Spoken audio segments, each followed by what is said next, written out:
Om Namo Venkatesaya. Welcome back to our channel. నా వీడియోని చివరి వరకు చూసి దయచేసి లైక్ చేయండి. మీరు లైక్ చేయడం వల్ల ఈ వీడియోలు మరికొందరికి వెళ్తాయి కాబట్టి దయచేసి లైక్ చేయండి. ఈరోజు వీడియో ఏంటంటే శ్యామల నవరాత్రులు ఎవరైనా చేసుకోవచ్చా, చేయకూడదా, చేస్తే ఎందుకు చేయాలి, లేకపోతే ఎందుకు చేయకూడదు అనేది ఈ వీడియోలో తెలుసుకుందాము. ఈరోజు వీడియోలో ఆ టాపిక్ గురించి తెలుసుకుందాం. ముందుగా అయితే నా వీడియోని చివరి వరకు చూసి దయచేసి లైక్ చేయండి. మీరు లైక్ చేయడం వల్ల ఈ వీడియోలు మరికొందరికి వెళ్తాయి కాబట్టి దయచేసి లైక్ చేయండి. ఈ శ్యామల నవరాత్రుల్ని మనం మన తెలుగు సంప్రదాయం ప్రకారం గుప్త నవరాత్రులు అని అంటారు. ఈ నవరాత్రుల్ని శ్యామల అమ్మవారికి సంబంధించిన పూజలు అయితే చేసుకుంటూ ఉంటారు. ఇవన్నీ కూడా మంత్రోపదేశం పొందిన వారు మాత్రమే చేస్తూ ఉంటారు. ఇప్పుడు యూట్యూబ్ ప్రభావం వల్ల అందరూ కూడా చేసుకోవటం అయితే మొదలుపెట్టారు. కానీ ఈ నవరాత్రులు చేసే వాళ్ళు ఎవరైనా సరే గుప్తంగా చేసుకోవాలండి.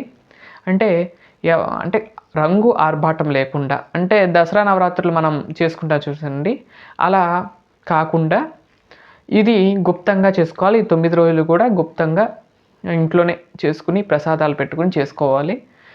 అలాగే ఈ అమ్మవారు మనకు లలిత అమ్మవారి యొక్క సేనాధిపతిగా చెప్తూ ఉంటారు. ఆ అమ్మవారికి చేస్తూ ఉంటారు. అలాగే ఈ అమ్మవారికి విశేషంగా ఆ చిలకను, అలాగే విద్య అంటే ఒక వీణను పట్టుకుని కూర్చుని ఉంటారు. అమ్మవారు ఆ భంగిమలో అయితే దర్శనం ఇస్తారు. అమ్మవారు విద్యకు త్వరగా విద్యలు ఇచ్చే తల్లిగా పూజిస్తూ ఉంటారు ఆ అమ్మవారిని. ఈ నవరాత్రుల పాటు ఈ మాసంలో వచ్చే నవరాత్రులను నిన్నైతే మొదలైనయండి. నవరాత్రులు అయితే నిన్నటి నుండి కూడా అమ్మవారి నవరాత్రులు, గుప్త నవరాత్రులు అయితే మొదలైనవి. లేదు మేము కూడా చేసుకోవాలి అనుకున్నవారు ఒక చిన్న పరిహారం అండి. అది ఏమీ లేదండి. అమ్మవారిని చక్కగా గుప్తంగా పెట్టుకోవాలంటే అమ్మవారి ప్రింట్అవుట్ అన్న తీసుకుని పెట్టుకోవచ్చు. లేదంటే కనుక శ్రీచక్రం ఉంటే శ్రీచక్రాన్ని అమ్మవారిగా భావించి పూజ చేసుకోవచ్చు. లేదు అమ్మవారి ఫోటో పెట్టుకోవాలి అనుకుంటే కనుక లలిత అమ్మవారి ఫోటో పెట్టుకుని ఆ అమ్మవారికే చేసుకున్నట్లయితే మనకి ఆ అమ్మవారికి చేసినట్టే ఫలితం వస్తుంది. అమ్మవారికి కుడివైపు ఉంటుంది. మన లలిత అమ్మవారికి కుడివైపు ఈ అమ్మవారు అయితే ఉంటుంది. కాబట్టి అమ్మవారికి, లలిత అమ్మవారికి చేస్తే ఈ అమ్మవారికి కూడా చేసినట్లేను.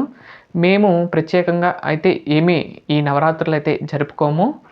మెయిన్ దసరా నవరాత్రులు మాత్రమే మా ఇంట్లో అయితే చేసుకుంటూ ఉంటాము. కాకపోతే మీ అందరి కోసం, మన ఛానల్ చూస్తున్న వారందరికీ కోసం ఒక చిన్న సర్ప్రైజ్గా రేపు ఏం చేస్తున్నానంటే శ్యామల అమ్మవారిని ఎలా అలంకరించాలి అనేది రేపు చూపిస్తాను. అలాగే అమ్మవారికి మనం అలంకరించుకున్నాక చిన్నగా ఒక సింపుల్గా ఒక పూజ అయితే చేసుకుంటాము. అంటే మీకోసం చూపించడం కోసం ఆ పూజను కూడా చూడండి. అలాగే ఈ నవరాత్రులు ఎవరైనా చేసుకోవాలనుకుంటే ఉదయము సాయంత్రము దీపారాధన యథావిధిగా చేసుకుని అమ్మవారికి కుంకుమ సమర్పిస్తూ లలితా సహస్రనామాన్ని జపించి అమ్మవారికి నమస్కరించుకోండి. ప్రతినిత్యం కూడా లలితా సహస్రనామం ఎవరైతే పలుకుతారో, ఎవరైతే ఇంట్లో చదువుతారో వారందరికీ కూడా చాలా అనుకూలమైన అవన్నీ జరుగుతూ ఉంటాయి. మీరు కూడా ఇంట్లో ప్రతినిత్యం కూడా లలితా సహస్రనామాన్ని చదువుకోవాలని నేను కోరుకుంటున్నాను. ఉదయం కానీ సాయంత్రం కానీ. కాకపోతే సాయంత్రము చదివినట్లయితే ఇంకా ఎక్కువ ఫలితాన్ని ఇస్తుందంటండి. ఈ లలితా సహస్రనామాన్ని మీరు ప్రతి ఒక్కరు కూడా సాయంత్రము జపించినట్లయితే చాలా పుణ్యము, అలాగే మీరు అనుకున్న పనులన్నీ కూడా అయిపోతే మైండ్ ఒక ఫ్రీ అవుతుంది. ఆ నామాలు ప్రతినిత్యం కూడా జపించినట్లయితే. ఈ శ్యామల నవరాత్రులు మేమైతే ఇంట్లో జరుపుకోమండి, ఎప్పుడూ చేయము. మేము మాత్రం దసరా నవరాత్రులు మాత్రమే చేసుకుంటూ ఉంటాము. ఇవి గుప్తంగా అయితే ఆలయాల్లో చేస్తూ ఉంటారు. ఆలయాల్లోకి వెళ్ళినప్పుడు ఎప్పుడైనా సరే ఆ నవరాత్రులు జరిగేటప్పుడు నమస్కరించుకోవటమేనండి మేము చేసుకున్నాము. అలాగే సంవత్సరంలో 4 సార్లు నవరాత్రులు వస్తాయి. ఫస్ట్ వారాహి నవరాత్రులు, ఆ ముందు ఇంకో నవరాత్రులు వస్తాయి, ఆ తర్వాత దసరా నవరాత్రులు, ఆ తర్వాత ఈ శ్యామల అమ్మవారి నవరాత్రులు. ఇవి 4 కూడా విశేషంగా చేసుకుంటూ ఉంటారు. అంటే మంత్రం పొందిన వాళ్ళు, మంత్రోపదేశం పొందిన వాళ్ళు చేసుకుంటూ ఉంటారు. ఇప్పుడు అందరూ చేసుకోవటం అయితే మొదలుపెట్టారండి ఈ నవరాత్రులన్నీ కూడా. అమ్మవారి ఫోటో పక్కన యాడ్ చేస్తూ ఉంటాను చూడండి. అలాగే నా వీడియోలు కనుక మీకు నచ్చినట్లయితే లైక్ చేయండి, షేర్ చేయండి, సబ్స్క్రైబ్ చేయండి. మరొక మంచి వీడియోతో రేపటి వీడియోలో కలుస్తాను. అంతవరకు సెలవు. నమస్కారం. ఓం నమో వెంకటేశాయ.